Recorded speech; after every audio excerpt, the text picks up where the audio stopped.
परमात्मने नमः। यथार्थ गीता श्रीमद् भगवत गीता अथ चतुर्दशोऽध्यायः।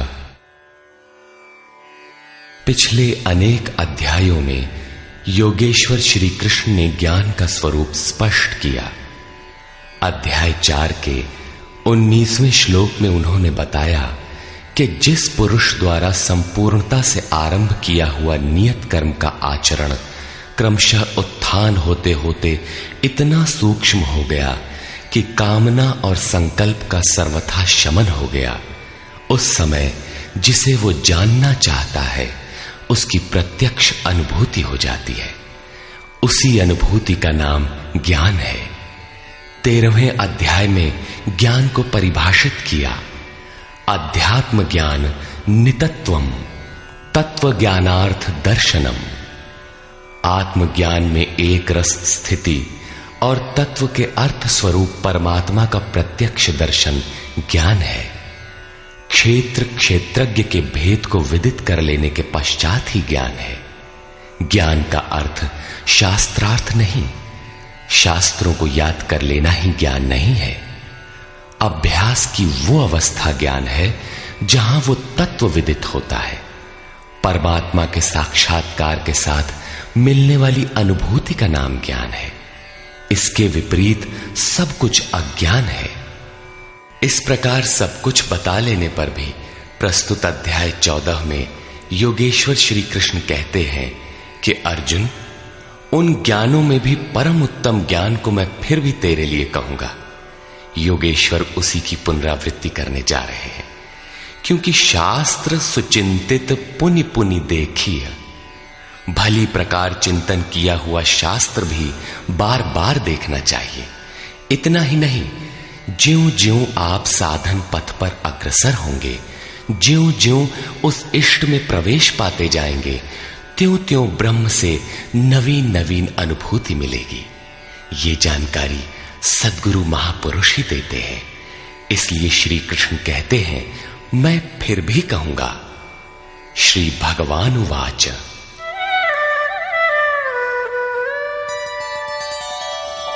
परं भूयः प्रवक्ष्यामि ज्ञानानां ज्ञानमुत्तमम् यज्ञात्वा मुनयः सर्वे परां सिद्धिमितो गताः। अर्जुन, ज्ञानों में भी अति उत्तम ज्ञान परम ज्ञान को मैं फिर भी तेरे लिए कहूंगा, जिसे पीछे कह चुके हैं। जिसे जानकर सब मुनिजन इस संसार से मुक्त होकर परम सिद्धि को प्राप्त होते हैं, जिसके बाद कुछ भी पाना शेष नहीं रहता। इदं ज्ञानमुपाश्रित्य मम साधर्म्यमागताः सर्गेऽपि नोपजायन्ते प्रलये न व्यथन्ति च। इस ज्ञान को उपाश्रित्य, इस ज्ञान का नजदीक से आश्रय लेकर क्रिया से चलकर पास पहुंचकर मेरे स्वरूप को प्राप्त हुए लोग सृष्टि के आदि में पुनः जन्म नहीं लेते और प्रलय काल में अर्थात शरीरांत होते समय व्याकुल नहीं होते, क्योंकि महापुरुष के शरीर का अंत तो उसी दिन हो जाता है जब वो स्वरूप को प्राप्त होता है। उसके बाद उनका शरीर रहने का एक मकान मात्र रह जाता है। पुनर्जन्म का स्थान कहां है जहां लोग जन्म लेते हैं? इस पर श्री कृष्ण कहते हैं,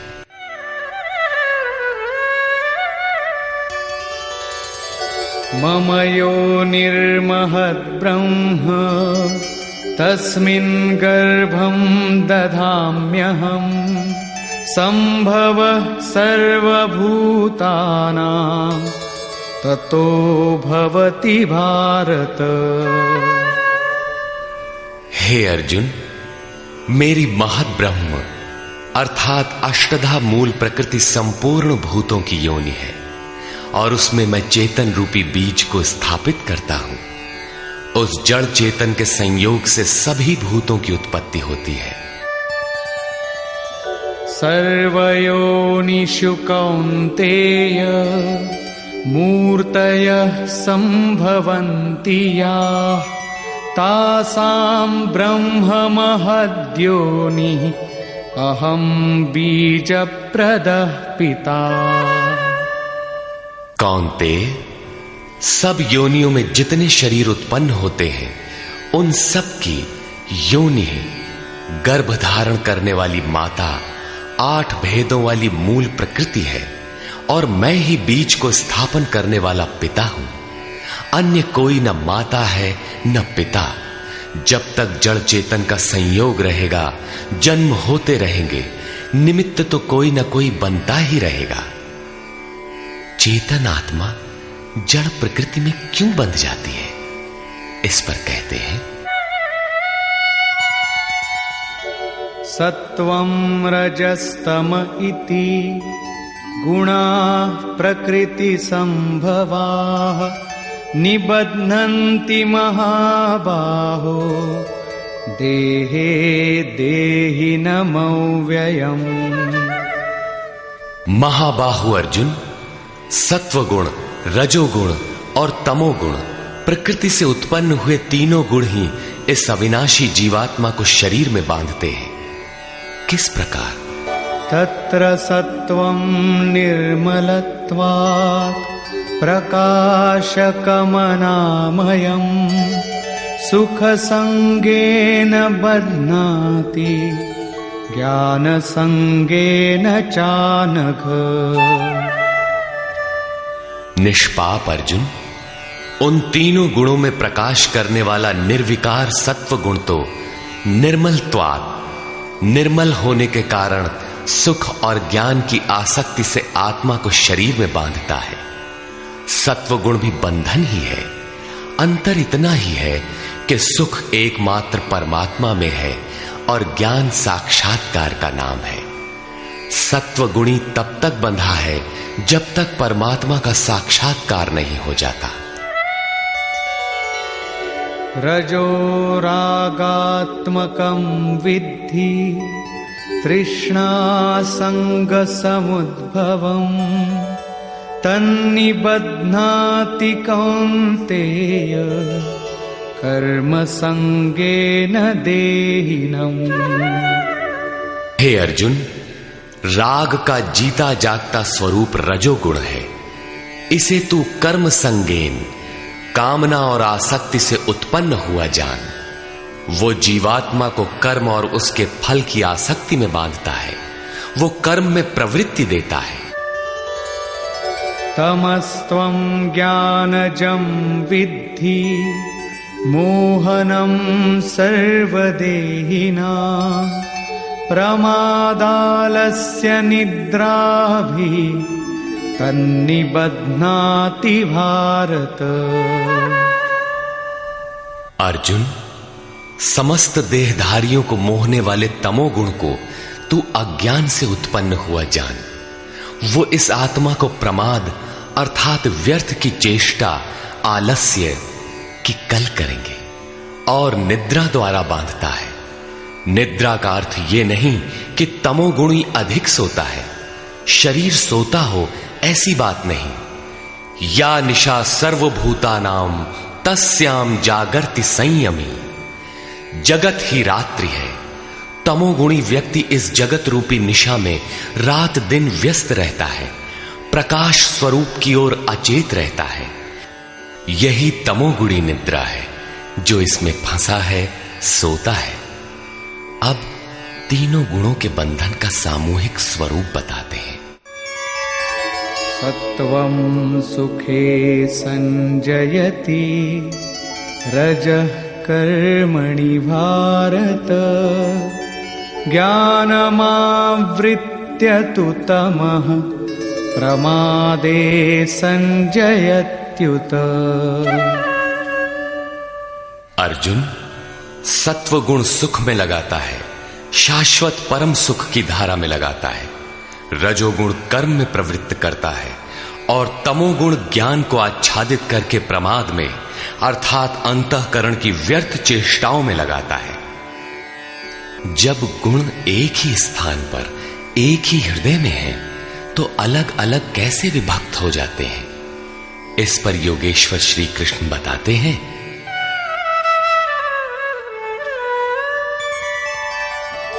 रजस्तमश्चाभिभूय सत्वं भवति भारत, रजः सत्वं तमश्चैव तमः सत्वं रजस्तथा। हे अर्जुन, रजोगुण और तमोगुण को दबाकर सत्व गुण बढ़ता है, वैसे ही सत्व गुण और तमोगुण को दबाकर रजोगुण बढ़ता है, तथा इसी प्रकार रजोगुण और सत्व गुण को दबाकर तमोगुण बढ़ता है। ये कैसे पहचाना जाए कि कब और कौन सा गुण कार्य कर रहा है? सर्वद्वारेषु देहेऽस्मिन् प्रकाश उपजायते, ज्ञानं यदा तदा विद्यात् विवृद्धं सत्वमित्युत। जिस काल में इस शरीर तथा अंतःकरण और संपूर्ण इंद्रियों में ईश्वरीय प्रकाश और बोध शक्ति उत्पन्न होती है, उस समय ऐसा जानना चाहिए कि सत्व गुण विशेष वृद्धि को प्राप्त हुआ है, तथा लोभ प्रवृत्तिरारंभः कर्मणामशमः स्पृहा, रजस्येतानि जायन्ते विवृद्धे भरतर्षभ। हे अर्जुन, रजोगुण की विशेष वृद्धि होने पर लोभ, कार्य में प्रवृत्त होने की चेष्टा, कर्मों का आरंभ, अशांति अर्थात मन की चंचलता, विषय भोगों की लालसा, ये सब उत्पन्न होते हैं। अब तमोगुण की वृद्धि में क्या होता है? अप्रकाशो प्रवृत्तिश्च प्रमादो मोह एव च, तमस्येतानि जायन्ते विवृद्धे कुरु नंदन। अर्जुन, तमोगुण के बढ़ने पर अप्रकाशः, प्रकाश परमात्मा का द्योतक है। ईश्वरीय प्रकाश की ओर न बढ़ने का स्वभाव, कार्यम कर्म, जो करने योग्य प्रक्रिया विशेष है, उसमें अप्रवृत्ति, अंतःकरण में व्यर्थ की चेष्टाओं का प्रवाह और संसार में मुग्ध करने वाली प्रवृत्तियां, ये सभी उत्पन्न होते हैं। इन गुणों की जानकारी से लाभ क्या है?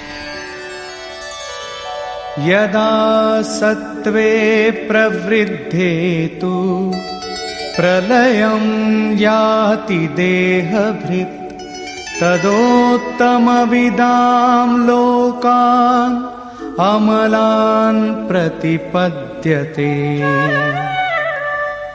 जब ये जीवात्मा सत्व गुण की वृद्धि काल में मृत्यु को प्राप्त होता है, शरीर त्याग करता है, तब उत्तम कर्म करने वालों के मल रहित दिव्य लोकों को प्राप्त होता है, तथा रजसि प्रलयं गत्वा कर्म संगिषु जायते, तथा प्रलीनस्तमसि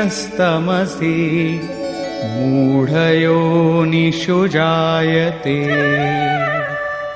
रजोगुण की वृद्धि होने पर मृत्यु को प्राप्त होने वाला कर्मों की आसक्ति वाले मनुष्यों में जन्म लेता है, तथा तमोगुण की वृद्धि में मरा हुआ पुरुष मूढ़ योनियों में जन्म लेता है, जिसमें कीट पतंगादि पर्यंत योनियों का विस्तार है। अतः गुणों में भी मनुष्यों को सात्विक गुणों वाला होना चाहिए।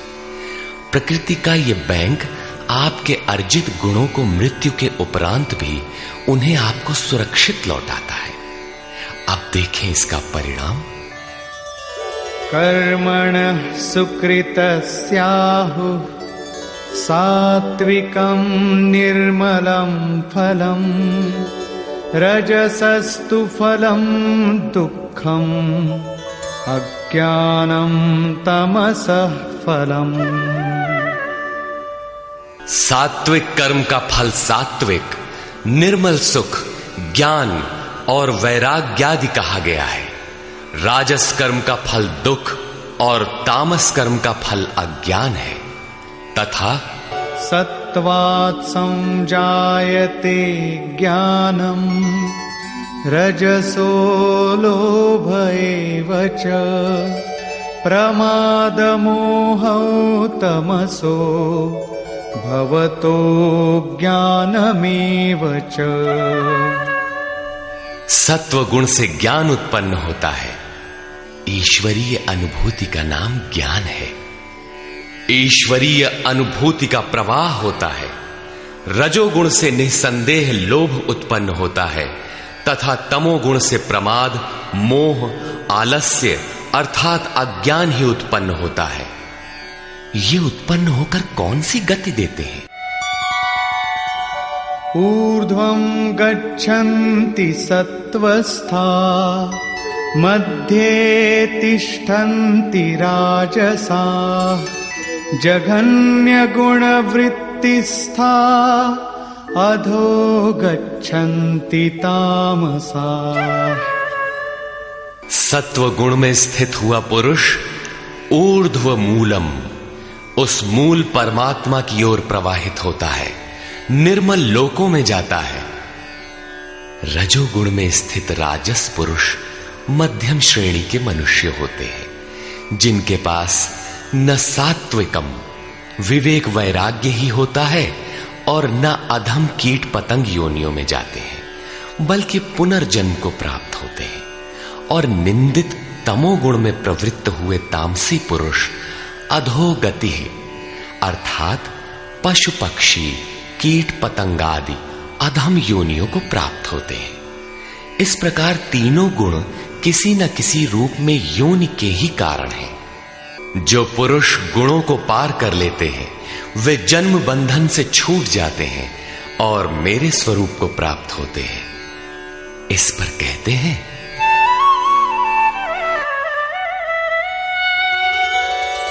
नान्यं गुणेभ्यः कर्तारं यदा द्रष्टानुपश्यति गुणेभ्यश्च परं वेत्ति मद्भावं सोऽधिगच्छति।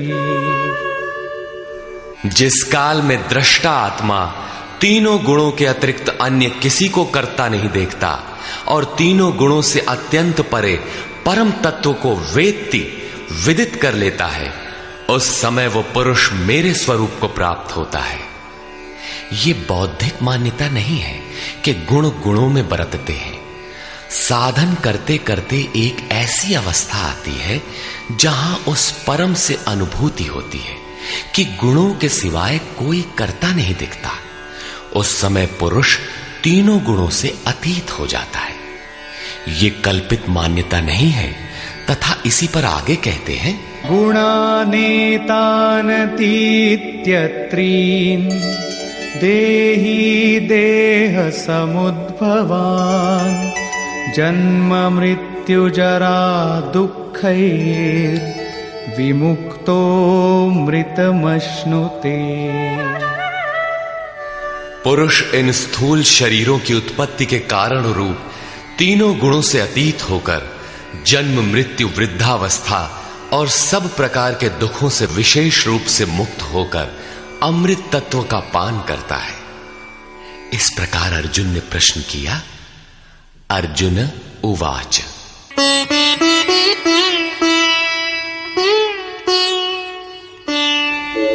कैर्लिङ्गैः स्त्रीन् गुणानेतान् अतीतो भवति प्रभो किमाचारः कथं चैतान् स्त्रीन् गुणानतिवर्तते। प्रभु, इन तीनों गुणों से अतीत हुआ पुरुष किन किन लक्षणों से युक्त होता है और किस प्रकार के आचरणों वाला होता है तथा मनुष्य किस उपाय से इन तीनों गुणों से अतीत होता है। श्री भगवान उवाच प्रकाशञ्च प्रवृत्तिञ्च मोहमेव च पाण्डव न द्वेष्टि सम्प्रवृत्तानि न निवृत्तानि काङ्क्षति। अर्जुन के उपर्युक्त तीनों प्रश्नों का उत्तर देते हुए योगेश्वर श्री कृष्ण ने कहा, अर्जुन, जो पुरुष सत्व गुण के कार्य रूप ईश्वरीय प्रकाश, रजोगुण के कार्य रूप प्रवृत्ति और तमोगुण के कार्य रूप मोह को न तो प्रवृत्त होने पर बुरा समझता है और न निवृत्त होने पर उनकी आकांक्षा ही करता है, तथा उदासीनवदासीनो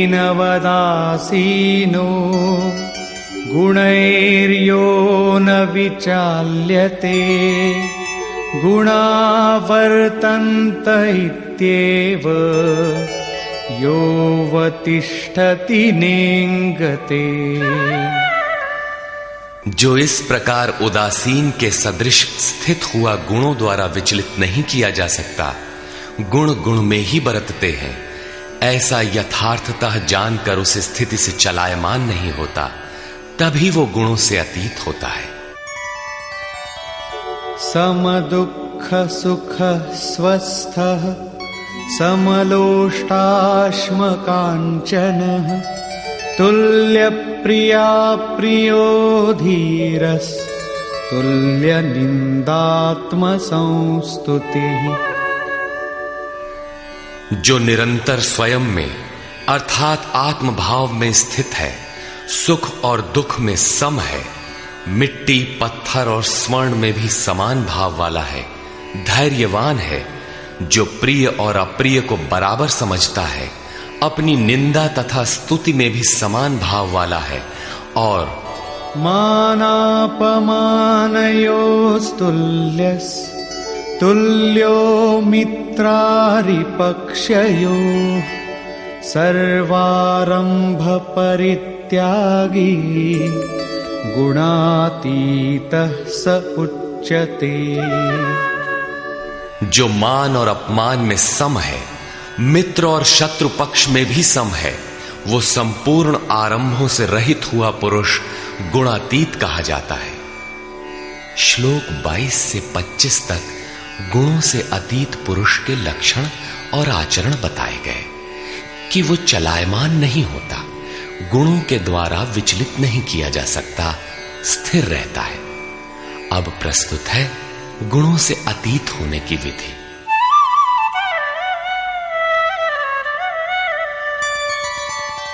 मां च यो व्यभिचारेण भक्ति योगेन सेवते सगुणान् समतीत्यैतान् ब्रह्म भूयाय कल्पते। जो पुरुष अव्यभिचारिणी भक्ति द्वारा अर्थात इष्ट के अतिरिक्त अन्य सांसारिक स्मरणों से सर्वथा रहित होकर योग द्वारा अर्थात उसी नियत कर्म द्वारा मुझे निरंतर भजता है, वो इन तीनों गुणों का अच्छी प्रकार उल्लंघन करके पर ब्रह्म के साथ एक होने के योग्य होता है, जिसका नाम कल्प है। ब्रह्म के साथ एक ही भाव हो जाना ही वास्तविक कल्प है। अनन्य भाव से नियत कर्म का आचरण किए बिना कोई भी गुणों से अतीत नहीं होता। अंत में योगेश्वर निर्णय देते हैं,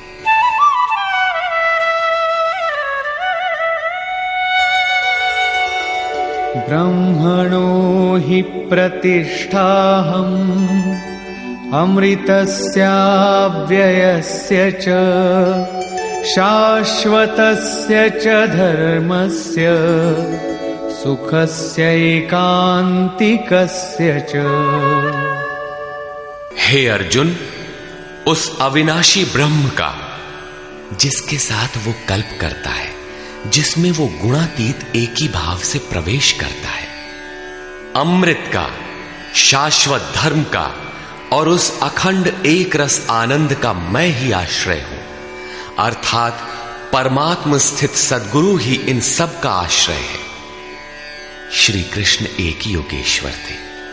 अब यदि आपको अव्यक्त अविनाशी ब्रह्म, शाश्वत धर्म, अखंड एक रस आनंद की आवश्यकता है तो किसी तत्व स्थित अव्यक्त स्थित महापुरुष की शरण लें। उनके द्वारा ही यह संभव है। निष्कर्ष, इस अध्याय के आरंभ में योगेश्वर श्री कृष्ण ने कहा कि अर्जुन, ज्ञानों में भी अति उत्तम परम ज्ञान को मैं फिर भी तेरे लिए कहूंगा, जिसे जानकर मुनिजन उपासना के द्वारा मेरे स्वरूप को प्राप्त होते हैं। फिर सृष्टि के आदि में वे जन्म नहीं लेते, किंतु शरीर का निधन तो होना ही है। उस समय वे व्यथित नहीं होते। वे वास्तव में शरीर तो उसी दिन त्याग देते हैं जिस दिन स्वरूप को प्राप्त होते हैं। प्राप्ति जीते जी होती है, किंतु शरीर का अंत होते समय भी वे व्यथित नहीं होते।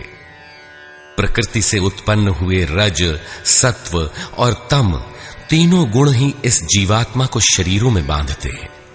दो गुणों को दबाकर तीसरा गुण बढ़ाया जा सकता है। गुण परिवर्तनशील है। प्रकृति जो अनादि है, नष्ट नहीं होती, बल्कि गुणों का प्रभाव टाला जा सकता है। गुण मन पर प्रभाव डालते हैं। जब सत्व गुण की वृद्धि रहती है तो ईश्वरीय प्रकाश और बोध शक्ति रहती है। रजोगुण रागात्मक है। उस समय कर्म का लोभ रहता है, आसक्ति रहती है, और अंतःकरण में तमोगुण कार्य रूप लेने पर आलस्य प्रमाद घेर लेता है। सत्व की वृद्धि में मृत्यु को प्राप्त पुरुष ऊपर के निर्मल लोकों में जन्म लेता है। रजोगुण की वृद्धि को प्राप्त हुआ मनुष्य मानव योनि में ही लौट कर आता है, और तमोगुण की वृद्धि काल में मनुष्य शरीर त्याग कर अधम अर्थात पशु, कीट, पतंग इत्यादि योनि को प्राप्त होता है। इसलिए मनुष्यों को क्रमशः उन्नत गुण सात्विक की ओर बढ़ना चाहिए। वस्तुतः तीनों गुण किसी न किसी योनि के ही कारण हैं। गुण ही आत्मा को शरीरों में बांधते हैं, इसलिए गुणों से अतीत होना चाहिए।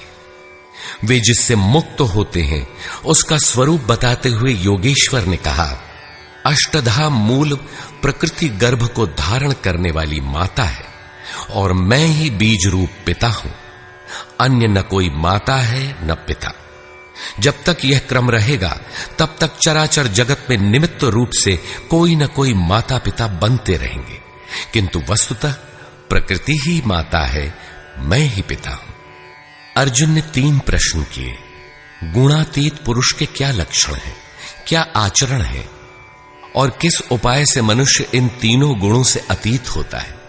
इस पर योगेश्वर श्री कृष्ण ने गुणातीत पुरुष के लक्षण और आचरण बताए, और अंत में गुणातीत होने का उपाय बताया कि जो पुरुष अव्यभिचारिणी भक्ति और योग के द्वारा निरंतर मुझे भजता है वह तीनों गुणों से अतीत हो जाता है।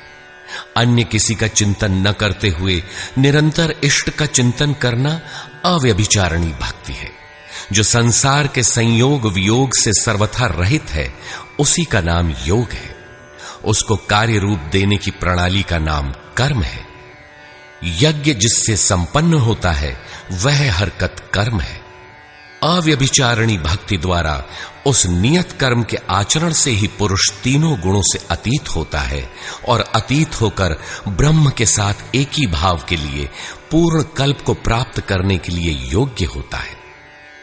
गुण जिस मन पर प्रभाव डालते हैं उसके विलय होते ही ब्रह्म के साथ एक ही भाव हो जाता है। यही वास्तविक कल्प है। अतः बिना भजन किए कोई गुणों से अतीत नहीं होता। अंत में योगेश्वर श्री कृष्ण निर्णय देते हैं, वह गुणातीत पुरुष जिस ब्रह्म के साथ एक ही भाव में स्थित होता है उस ब्रह्म का, अमृत तत्व का, शाश्वत धर्म का और अखंड एक रस आनंद का मैं ही आश्रय हूं, अर्थात प्रधान करता हूं। अब तो श्री कृष्ण चले गए। अब वह आश्रय तो चला गया। तब तो बड़े संशय की बात है, वह आश्रय अब कहां मिलेगा। लेकिन नहीं, श्री कृष्ण ने अपना परिचय दिया है कि वे एक योगी थे, स्वरूपस्थ महापुरुष थे। शिष्यस्ते अहम शाधिमाम त्वाम प्रपन्नम। अर्जुन ने कहा, मैं आपका शिष्य हूं, आपकी शरण हूं, मुझे संभालिए। स्थान स्थान पर श्री कृष्ण ने अपना परिचय दिया, स्थित प्रज्ञ महापुरुष के लक्षण बताए और उनसे अपनी तुलना की। अतः स्पष्ट है कि श्री कृष्ण एक महात्मा योगी थे। अब यदि आपको अखंड एक रस आनंद, शाश्वत धर्म अथवा अमृत तत्व की आवश्यकता है तो इन सब की प्राप्ति के स्रोत एकमात्र सद्गुरु हैं। सीधे पुस्तक पढ़कर इसे कोई नहीं पा सकता। जब वही महापुरुष आत्मा से अभिन्न होकर रथी हो जाते हैं तो शनैः शनैः अनुरागी को संचालित करते हुए उसके स्वरूप तक, जिनमें वे स्वयं प्रतिष्ठित हैं, पहुंचा देते हैं। वही एकमात्र माध्यम है। इस प्रकार योगेश्वर श्री कृष्ण ने अपने को सबका आश्रय बताते हुए इस 14वें अध्याय का समापन किया, जिसमें गुणों का विस्तार से वर्णन है। अतः ओम तत्सदिति श्रीमद् भगवद गीता सूपनिषत्सु ब्रह्म विद्यायाम योग शास्त्रे श्री कृष्णार्जुन संवादे गुणत्रय विभाग योगो नाम चतुर्दशोऽध्यायः। इस प्रकार स्वामी अड़गड़ानंद कृत श्रीमद् भगवद गीता के भाष्य यथार्थ गीता का 14वां अध्याय पूर्ण हुआ। हरि ओम तत्सत्।